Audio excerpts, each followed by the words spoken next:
지난 한 주 사람들은 무엇을 궁금해했을까요? 구글 트렌드를 통해서 그 해답을 알아봅니다. 데이터 세상 속으로 시작합니다. 네, 여러분 지금 제 옆에는 박의진 아나운서 나와 있고요. 안녕하세요. 네, 그리고 김은경 아나운서도 나와 있습니다. 안녕하세요. 네, 그러면 빠르게 지난 한 주 국내 트렌드부터 알아보겠습니다.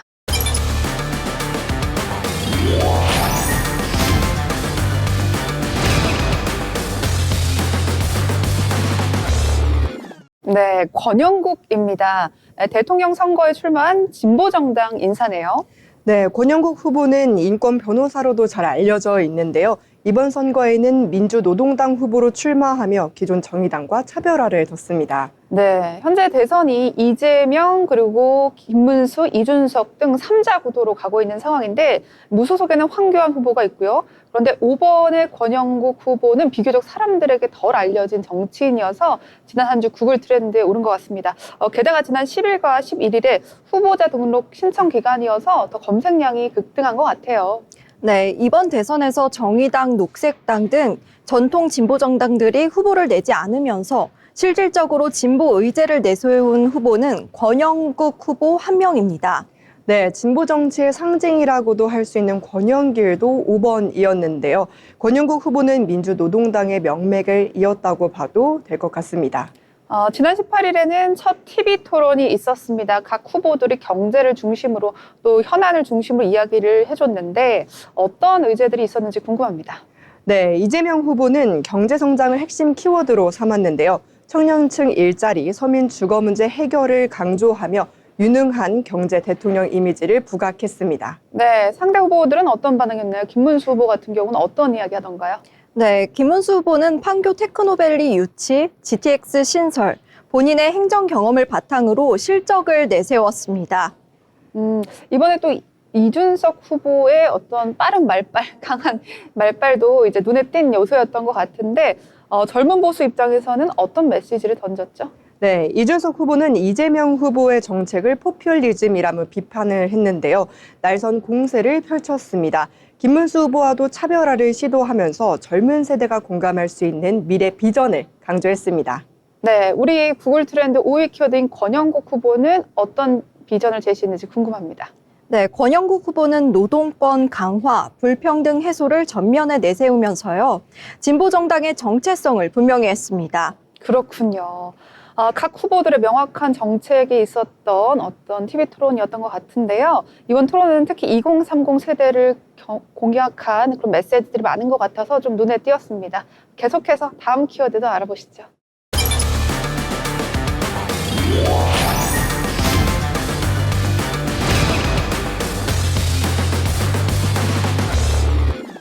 배우 황정음 씨의 이름이 눈에 띕니다. 근데 이분이 본인의 소속사 자금을 횡령했다고요? 네, 황정음 씨는 자신의 100% 지분을 가족회사 지금 약 43억 4천만 원을 횡령해 이 중 42억 원을 가상화폐에 투자한 혐의로 재판에 넘겨졌습니다.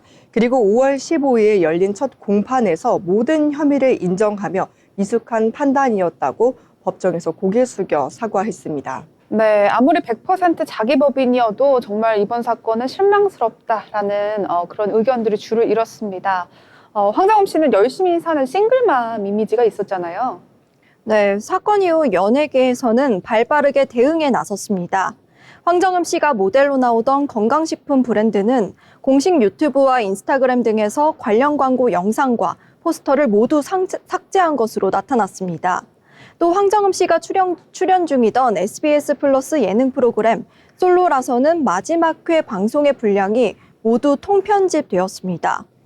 네, 온라인 여론도 매우 싸늘하다는 반응인데요. 방송 관계자들 역시 예능에서 즐거워하던 그녀의 모습이 인상적이었던 만큼 이번 사태가 더욱 씁쓸하고 아쉽다는 입장을 보이고 있습니다. 네, 이번 횡령 사건을 통해서 황정음 씨의 과거 이혼 이력이 다시 한번 주목을 받았죠. 네, 황정음 씨는 지난 2016년 프로골퍼 출신 사업가 이용돈 씨와 교제 6개월 만에 결혼해서 두 아들을 두고 가정을 꾸렸습니다. 하지만 2020년 이혼 조정 신청으로 위기를 겪었고요. 한 차례 재결합했지만 결국 작년 2월 이혼이 확정됐습니다. 당시 황정음 씨는 전 남편의 외도 사실을 공개하면서 큰 파장을 일으켰는데요. 이후 예능 솔로라서에 출연해서 아이들에게 우울한 기운을 주기 싫어서 이혼을 결심했다고 솔직한 속마음을 전해 많은 이들의 공감을 얻었습니다. 네, 해당 예능에서 진솔한 모습들을 많이 보여줬기 때문에 응원하는 팬들이 많았는데 좀 아쉬운 사건인 것 같습니다. 황정음 씨 앞으로 행보는 어떻게 될까요? 배우로서 다시 재기할 수 있을지. 네, 업계에서는 이미지 타격이 불가피할 만큼 당분간은 활동 재개가 어려울 것으로 이야기를 했습니다. 그동안 가족 예능 등 진솔한 모습을 보여주면서 신뢰를 쌓아왔는데요. 호감도가 큰 만큼 이번 논란이 대중들의 신뢰에 적잖은 타격을 줄 것 같습니다.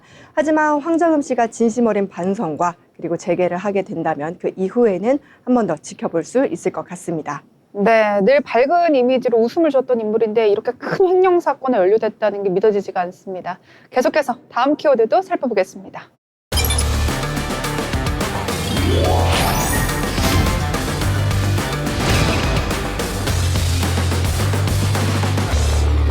네, 직위원입니다. 최근 사법부 안팎의 한 판사의 이름으로 크게 흔들리고 있는 모양새인데요.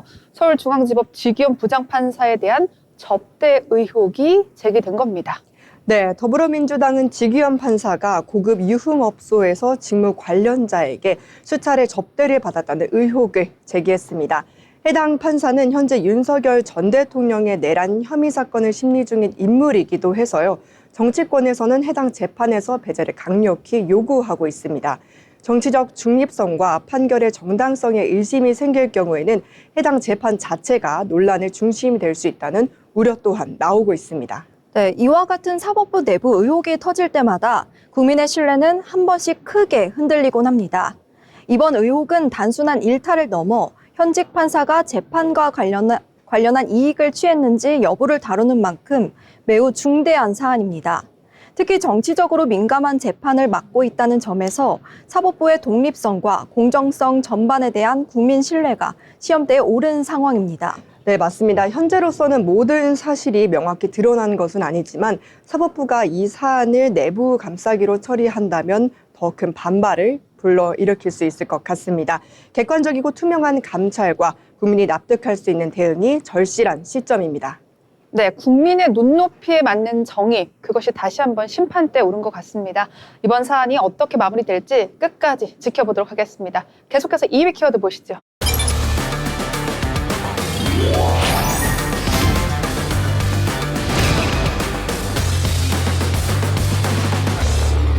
김용태입니다.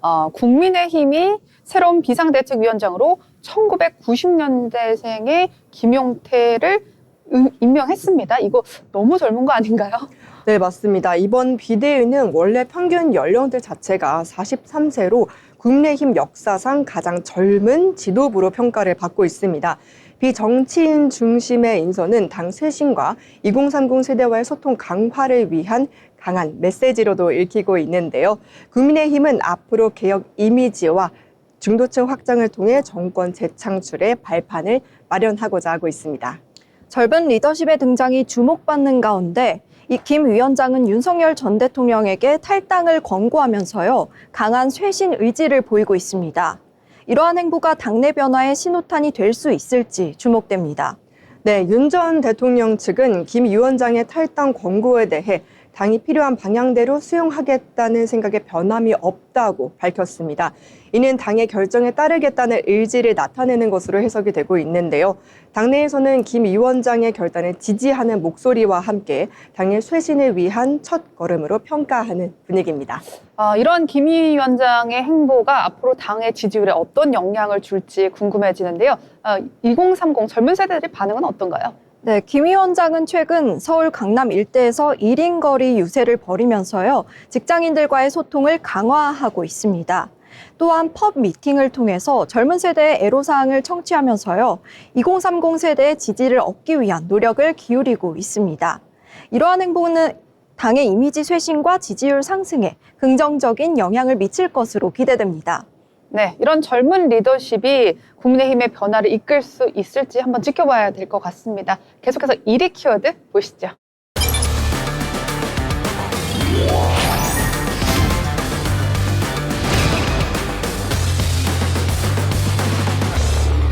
네, 사실 저희 프로그램에서 손흥민이라는 이름은 빼놓을 수가 없는 이름인데요. 매주 저희가 구글 트렌드에서 유럽 축구를 다루고 있기 때문인데, 그런데 이번에는 축구가 아니라 다른 사건에 연루가 됐다면서요. 네, 맞습니다. 손흥민 선수의 전 여인 A씨는 지난해 6월 손흥민에게 초음파 사진 한 장을 보여줬는데요. 이에 대해서 임신한 사실을 폭로하겠다고 협박을 해 약 3억 원 정도의 갈취를 한 혐의를 받고 있습니다. 이후 A씨의 현 남친도 B씨도 같은 수법으로 추가 금품을 요구한 것으로도 알려지고 있습니다. 아, 그러니까 전 여자친구가 3억을 받고 나서 현재 새로운 남자친구를 만든 뒤에 또다시 4억을 다시 한번 요구했다. 뭐 이런 내용인 것 같은데 진위 여부를 뭐 판단하는 건 시간이 걸릴 것 같습니다. 손흥민 선수는 어떤 입장을 취하고 있나요? 네, 손흥민 선수 측은 공식 입장을 통해 명백한 허위 사실로 공갈 협박을 해온 일당에게 선처 없이 강력히 대응하겠다라면서요. 손흥민 선수는 이 사건에서 명백한 피해자임을 말씀드린다고 강조했습니다. 네, 이번 사건은 유명인의 이미지와 사생활을 악용한 대표적인 사례로 지목이 되고 있습니다. 현재 온라인상에서는 손흥민 힘내라, 악성 협박 엄벌해야 한다라는 실시간 검색어가 올라오면서 대중들의 공감이 이어지고 있습니다. 손흥민 선수 측은 끝까지 법적 절차를 밟아서 유사 재발을 막겠다는 입지를 고조하고 있습니다. 네, 이번 사건은 향후 법적 대응을 잘 지켜봐야 될 것 같다라는 생각이 드는데요. 유명인의 사생활이 어떤 식으로 진행될지, 악용되는 것인지 한번 알아보도록 하겠습니다. 지금까지 국내 트렌드였습니다.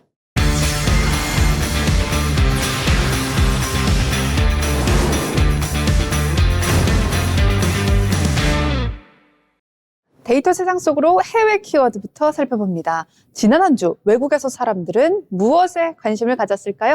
5위부터 살펴보시죠.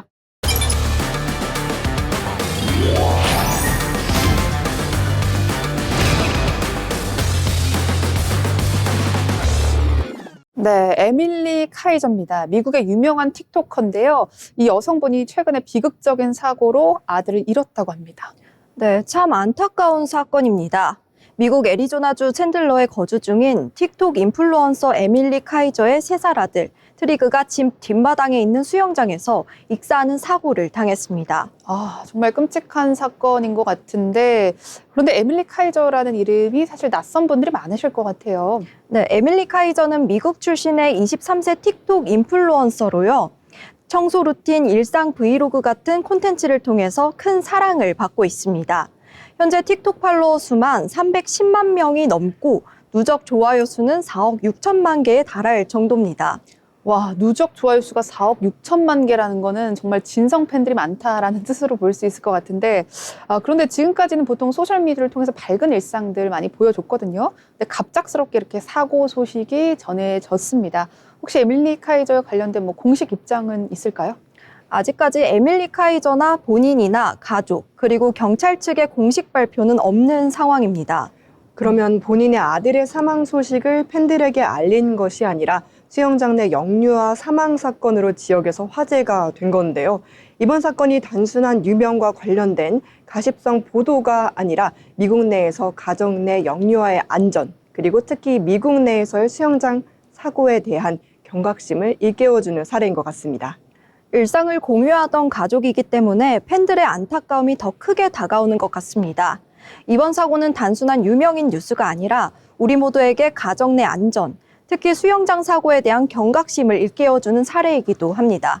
네, 맞습니다. 아무리 시간이 흘러도요, 이렇게 어린 자녀를 잃은 상실감은 쉽게 극복되지 않을 것 같다라는 생각이 드는데요. 계속해서 다음 키워드 살펴보겠습니다.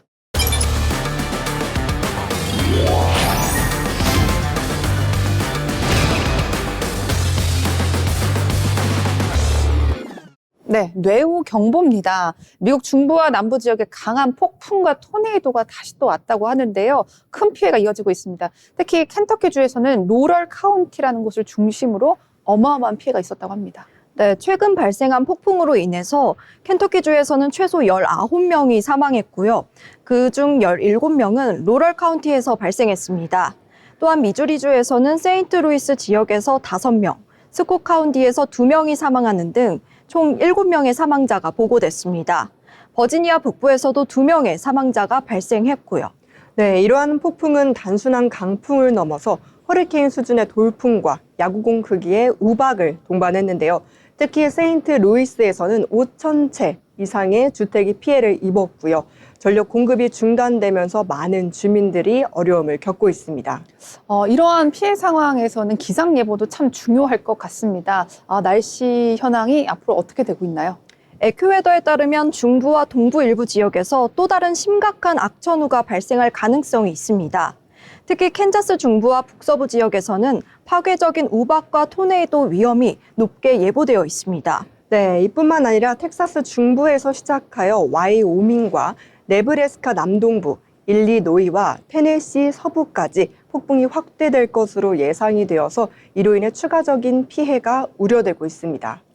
이미 꽤 많은 사람들이 사망을 한 사건인데 여기서 더 늘어난다면 다음 주에도 또 내후경보라는 키워드로 여러분께 오지 않을까 싶은데 부디 그런 일 없기를 바라겠습니다. 계속해서 다음 키워드 살펴보겠습니다.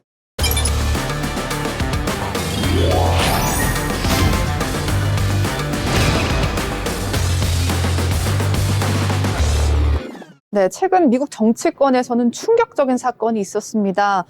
이 이름 제임스 콤인데요. 바로 전 FBI 국장 제임스 콤의 SNS 게시물이 문제가 됐습니다. 해변에서 찍은 단순한 사진 한 장이 도널드 트럼프 대통령의 암살 사건을 의미했다라는 식으로 이야기가 돌고 있는데 이거 뭐죠? 네, 코미 전 국장이 5월 15일 인스타그램에 조개 껍데기로 8647이라는 숫자 배열을 만들어 올렸는데요. 겉보기에는 그냥 해변에서 본 조개 사진처럼 보였지만요. 트럼프 지지자들은 이 숫자를 제47대 대통령 트럼프를 제거한다는 의미로 해석하면서 발칵 뒤집혔습니다. 네, 특히 86이라는 숫자가 미국 속어로 제거하다라는 뜻을 가지고 있는데요. 죽인다는 의미로도 쓰이고 있습니다. 이로 인해 논란이 확산이 되었는데 이에 대해 국토안보부 장관 크리스티 노엠은 암살은 암시한 행위라며 강하게 비판했고요. 비밀 경호국도 조사를 시작했다고 밝혔습니다. 게다가 여러분 다들 아시겠지만 트럼프 대통령도 이 논란에 가세했습니다. 언제나 논란에 가세하시는 분인데요. 폭스뉴스 인터뷰에서 코미를 더러운 경찰이라고 비난하면서요. 어린이도 그 숫자의 의미를 분명히 알고 있을 것이다라고 꽤나 무서운 이야기를 했습니다. 그런데 제임스 코미가 이런 행동을 한 데는 나름의 뭐 또 이유가 있다고 하는데요. 사실 숫자 86은 1930년대 미국 뉴욕에서 시작된 은어로서요. 품절 혹은 쫓아내다, 일부 해석에선 죽이다는 뜻으로 쓰여왔습니다. 일부 마피아 조직은 이 숫자를 8마일 끌고 가 6피트 구덩이에 묻는다는 의미로 사용했다는 분석도 있죠. 너무 무서운 내용인 것 같아요. 그런데 이 숫자는 조 바이든 대통령 시절 공화당 측에서 탄핵을 의미하는 숫자로도 쓰였습니다. 현재도 아마존에서는 8648이 적힌 티셔츠가 판매 중일 정도로 정치적으로 해석이 다분한 숫자인 것은 맞습니다. 네, 논란이 커지자 코미 전 국장은 정치적 메시지로 해석될 수 있다는 걸 알았지만 폭력과 연결될 줄은 몰랐다며 게시물을 삭제했고요. 어떤 종류의 폭력에도 반대한다는 입장을 밝혔습니다. 네, 미국 비밀 경호국은 이번 사건에 대해 인지하고 있으며 모든 위협 가능성은 엄정하게 조사하겠다고 밝혔습니다. 지금도 수사는 진행 중에 있습니다. 네, 여러분 이번 게시물은 단순한 SNS 피드 하나를 넘어서서 미국 내 정치가 얼마나 분열되어 있는지를 이제 보여주는 대표적인 사건이라고 보여집니다. 계속해서 다음 키워드도 살펴보겠습니다.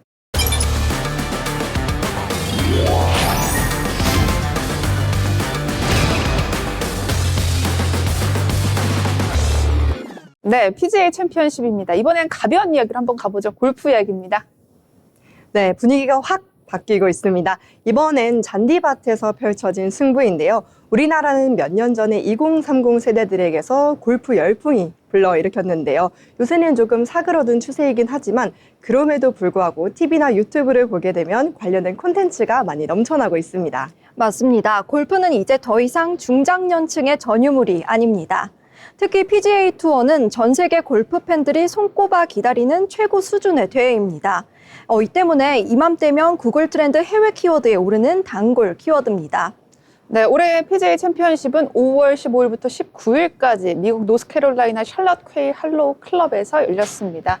그린마일이라는 별명이 붙을 정도로 정말 극상의 난이도였죠. 네, 그 어려운 코스에서 세계 랭킹 1위 스코티 셰플러가 최종 합계 11언더파 273타로 우승을 차지했습니다. 무려 5타 차로 여유 있게 2위를 따돌리면서요. 세 번째 메이저 타이틀을 거머쥐었죠. 네, 셰플러는 마지막 라운드에서 보기와 버디를 오가며 이븐 파 71타를 쳤는데요. 중반에 공동 선두를 허용하며 위기도 있었지만 14, 14번 홀을 연속 버디로 분위기를 반전시키며 끝내 단독 선두를 지켜냈습니다. 우승 상금만 무려 342만 달러, 약 48억 원에 달합니다. 셰플러는 이로써 시즌 2승, 통산 15승을 기록했죠. 네, 역시나 대단한 선수입니다. 그런데요, 이번에는 한국 선수들의 활약도 꽤 좋았다고 합니다. 특히 김시우 선수가 눈에 띄었는데 최종 4언더파 280타로 공동 8위를 올랐습니다. 생애 첫 메이저 대회 톱10이라는 엄청난 성적을 거둔 거죠. 네, 전날까지 공동 5위였던 김시우 선수. 출발은 불안했지만 후반에 다시 타수를 줄이면서 인상적인 마무리를 했습니다. 반면 김주영, 안병훈 선수는 각각 71위, 74위에 그쳤고요. 네, 흥미로운 건 이번 대회 최다 타수차 우승 기록은 아니었다라는 겁니다. 그건 2012년 로리 맥킬로이의 8타차 우승이었는데요. 올해 맥킬로이는 공동 47위에 머물렀습니다. 두 분은 근데 골프 치세요? 저는 아직 안 치고 있습니다. 그래서 뭔가 골프를 안 치는 사람의 느낌이 나. 뭐 안 치죠? 네, 저는 골프는 안 치고 고민은 잠깐 했었어요. 네. 근데 요즘에 테니스에 꽂혀가지고 또 다른 종목인 테니스를 하고 있어요. 그렇군요. 네. 뭔가 리딩을 하시고 소개를 해주는데 골프를 안 치는 분들이 소개를 하니까 잘 모르는 느낌이 너무 나서 저는 이번 주에 라운딩을 나가는데 오. 지금 너무 또 기대 중입니다. 그래서 볼 때마다 되게 신기하다. 이런 키워드 나올 때마다 너무 재밌겠다 이런 생각을 하는데요. 자, PGA 앞으로도 기대해 보도록 하겠고요. 우리 한국 선수들의 활약도 조금 더 좋으면 좋겠다라는 생각이 듭니다. 계속해서 다음 키워드로 넘어가시죠.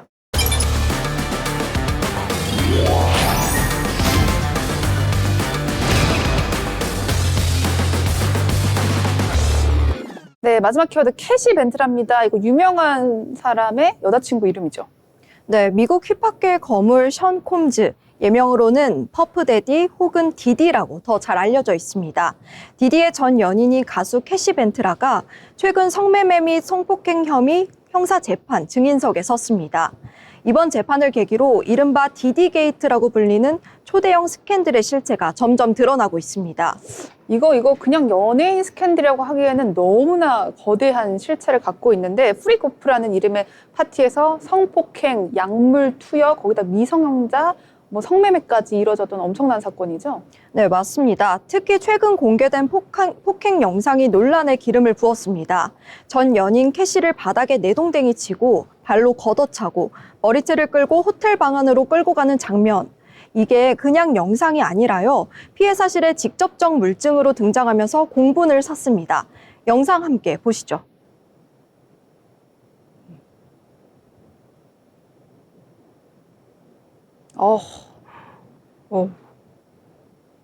거의 기절한 것 같은데요? 저 정도로? 어머. 저 상태에서 또 때려? 어머. 어휴. 너무 끔찍한 영상인 것 같아요. 아니, 어떻게 저렇게까지 할 수 있을까요? 네, 정말 보기만 해도 숨이 턱 막히는 장면인데요. 영상 이후 캐시는 프리고프 파티에서 벌어진 일들을 낱낱이 증언했고 검찰은 그 내용을 근거로 디디의 조직적 범죄 혐의를 주장했습니다. 디디는 모든 혐의를 부인하고 있긴 합니다. 성인들의 자발적인 관계였다, 피해자들이 돈을 노렸다, 이런 식의 주장인데요. 지금 상황에서 이건 그냥 클리셰처럼 들릴 뿐입니다. 그렇습니다. 여러분, 지금까지 최소 120명의 피해자가 있다고 하고요. 그중 25명은 미성년자다라는 주장까지 나오고 있는 상황입니다. 거기에 성별도 가리지 않았습니다. 남성 프로듀서를 성폭행했다는 주장까지 나와서 사실 저스틴 비버도 피해자라는 얘기가 많습니다. 네, 피해자 중 한 명은 디디가 무명 래퍼 시절 남성들과 성상납을 받았다는 주장도 했습니다.